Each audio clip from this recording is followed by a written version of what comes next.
একটা অদ্ভুত জিনিস লক্ষ্য করেছেন? কিছুদিন আগে বিরাট কোহলি, রোহিত শর্মা এরা টি-20 ক্রিকেট থেকে নিজেদেরকে অবসর ঘোষণা করেছেন এবং এরপরে দেখলাম দক্ষিণ ভারতের আমাদের দেশের বিখ্যাত অভিনেতা বিজয় থালাপতি তিনি চলচ্চিত্র জগৎকে বিদায় জানিয়েছেন।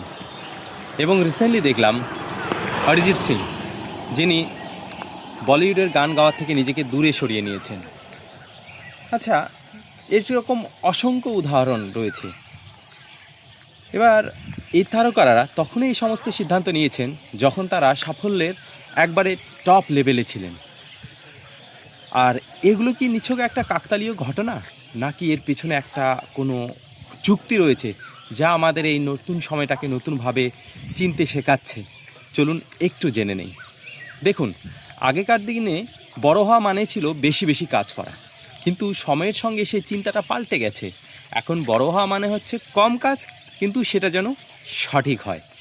তো কেউ বেশি বেশি কাজ করে বেশি ডিপ্রেশন, টেনশন নিয়ে নিজেকে ক্লান্ত করতে চায় না, ক্লান্তিতে থাকতে চান না, সবাই চান পারফেকশন। তাই তো দেখি যারা উচ্চ বেতনে চাকরি করতেন তারা সেখান থেকে বেরিয়ে এসে শান্তি খুঁজে নিচ্ছেন, যারা কর্পোরেট জবে ছিলেন তারা স্বাধীনতার পিছনে ছুটছেন, এবং মানুষ এখন ডিগ্রির পিছনে না, স্কিলের পেছনে ছুটছেন। তো অনেক সময় দেখা যায় যে কিছু কিছু ছেলে মেয়ে যারা ভালো একটা কর্পোরেট জবে ছিলেন, কিছুদিন টাকা পয়সা জমিয়ে সেখান থেকে তারা বেরিয়ে পড়ছেন নতুন কোনো দেশে, অজানাকে জানতে, নতুন কিছু চিনতে। আচ্ছা, এই সমস্ত কিছু ট্রেন্ড না, আসলে এগুলো হলো জীবনের মূল দর্শন।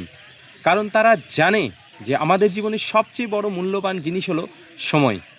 তাই তো তারা জানে যে আমার যে ঘর হবে সেটা হোক না ছোট, সেখানে থাকা জিনিসপত্রগুলো কম হোক এবং সম্পর্কে থাকা মানুষগুলোর সংখ্যা কম হোক, তাতে কোনো অসুবিধা নেই, কিন্তু সম্পর্কগুলো যেন হয় খুবই সুন্দর এবং স্বাস্থ্যকর। তারা একাকিত্বকে ভয় পায় না, তারা কোনো টক্সিক রিলেশনে থাকতে চায় না। এই হলো আমাদের বর্তমান যুগের একটা নতুন দর্শন যেটা বলা যেতে পারে, নতুন চিন্তাভাবনা যেটা বলা যেতে পারে। তাই তো আমাদের তারকারা, শিল্পীরা, তারা কি করছেন? তারা যে শিল্পীর যে মার্কেটিং রয়েছেন, বাজার দর রয়েছেন, সেখান থেকে বেরিয়ে এসে খুঁজে নিচ্ছেন তাদের নিজেদের আত্মাকে। ঠিক তেমনই ক্রিকেটাররা, তারা লাইমলাইট ছেড়ে খুঁজে নিচ্ছেন তাদের প্রায়োরিটি।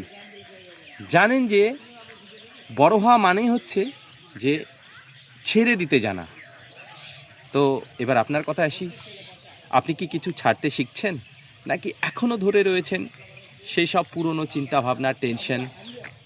অবশ্যই এই ভিডিওর কমেন্টে জানান, কারণ আপনার কমেন্টই হবে এই ভিডিওর আসল শেষ। ভালো থাকবেন সবাই, লাইক সাবস্ক্রাইব করুন।